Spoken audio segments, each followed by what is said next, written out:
नमस्कार, news world के खास कार्यक्रम इनसाइड राजतंत्र में आपका स्वागत है। मैं हूं उमेश निगम। इनसाइड राजतंत्र में हम बात करेंगे राजनीति और ब्यूरोक्रेसी के फैसलों की इनसाइड जानकारी की। खुलासा करेंगे कि आखिर इन फैसलों के अंदर के कारण क्या हैं। तो आज सबसे पहले राज्य सरकार के द्वारा सूचना का अधिकार अधिनियम के मामलों का निराकरण करने आरटीआई स्पेशलिस्ट की नियुक्ति करने वाली खबर की छानबीन करेंगे। उसके बाद मध्य प्रदेश के 2 आईएएस अफसरों के खिलाफ भ्रष्टाचार के मामले में कार्रवाई करने डीओपीटी से मंजूरी मांगने वाली खबर की खोजबीन की जाएगी। फिर केन बेतवा लिंक परियोजना के कामों को गति देने जल्द ही केंद्र सरकार के द्वारा संचालन समिति की बैठक आयोजित करने वाली खबर की जानकारी देंगे। और इस प्रोग्राम के अंत में खास सेगमेंट चलते चलते में मैं आपको ब्यूरोक्रेट्स का रोचक किस्सा बताऊंगा। तो शुरू करते हैं खबरों की इनसाइड स्टोरी का सिलसिला।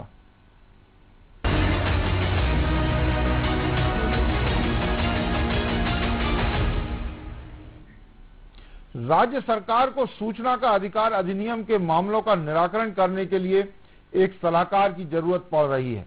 जल्द ही राज्य सरकार का सामान्य प्रशासन विभाग आरटीआई स्पेशलिस्ट की नियुक्ति करेगा। दरअसल सामान्य प्रशासन विभाग कार्मिक में भारतीय प्रशासनिक सेवा और राज्य प्रशासनिक सेवा से जुड़े अधिकारियों के ज्यादातर मामले आते हैं। उनकी सेवा शर्तों, विभागीय जांच, सीआर, पदोन्नति से जुड़े दस्तावेज सूचना के अधिकार अधिनियम के अंतर्गत मांगे जाते हैं। इसमें कई जानकारी गोपनीय होती है, इसे सामान्यतः बताया नहीं जा सकता।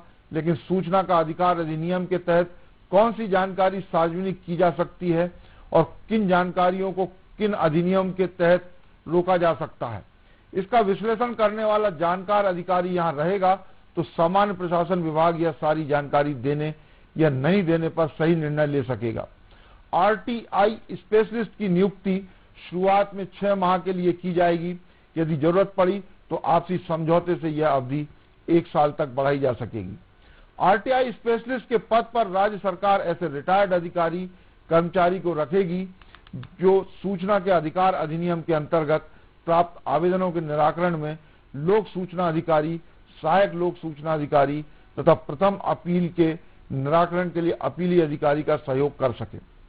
ऐसे अधिकारी की इस पद पर तैनाती की जाएगी जिसको मंत्रालय में काम करने का अनुभव हो, जो सूचना के अधिकार अधिनियम के तहत आने वाले आवेदनों को देखने, उनका निराकरण करने का अनुभव रखता हो। आरटीआई स्पेशलिस्ट के पद पर आने वाले रिटायर अफसर को सूचना अधिकार अधिनियम 2005 में वर्णित प्रावधानों, नियमों और परिपत्र का ज्ञान होना जरूरी है। इसी विषय पर विस्तार से चर्चा करने के लिए हमारे साथ मौजूद है वरिष्ठ पत्रकार रंजन श्रीवास्तव। रंजन श्रीवास्तव जी, आपका इनसाइड राजतंत्र में स्वागत है। जी नमस्कार। रंजन जी, राज्य सरकार को सूचना के अधिकारों के मामले के जो निराकरण है उसके लिए अब एक स्पेशलिस्ट रखने की जरूरत पड़ रही है। तो आखिर क्यों पड़ रही है और इस सबको कैसे देखते हैं आप? उमेश जी, पहले तो मैं आरटीआई की बात करूंगा जी।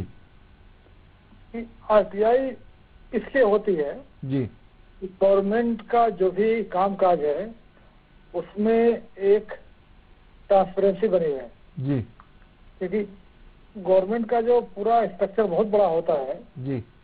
तो आरटीआई तो गवर्नमेंट खुद लाई है जनता के मांग पे जी।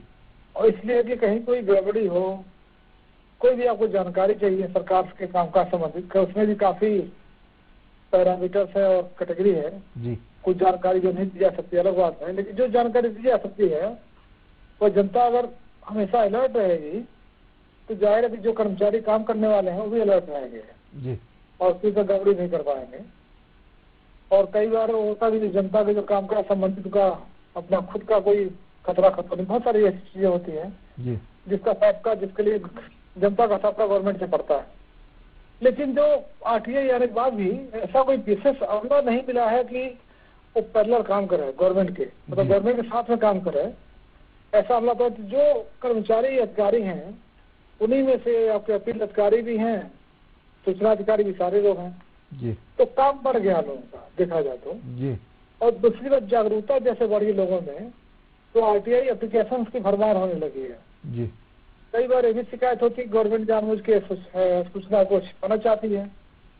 लेकिन कई बार ये भी सत्य होता है कि गवर्नमेंट का जो अमला है वो इतना दक्ष नहीं है या उनमें कमी है कि वो सूचना नहीं मिल पा रही है जी। और इसमें डिले होता है।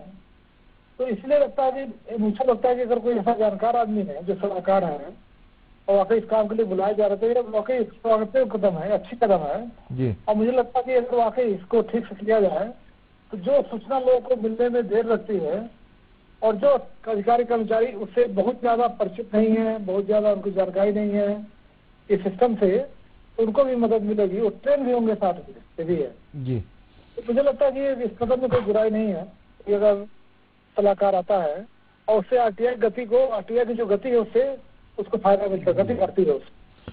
रंजन जी, क्या आरटीआई एक्ट के तहत सरकारी अधिकारी कर्मचारी जो हैं वो दहशत खाते हैं जानकारी देने में या टाल मटोल करते हैं? कई बार ऐसा देखा गया है, तो वो कि कहीं ऐसा ना हो कि उनकी गड़बड़ियां या उनके जो भ्रष्टाचार हैं उसका खुलासा हो जाए, क्या कहेंगे?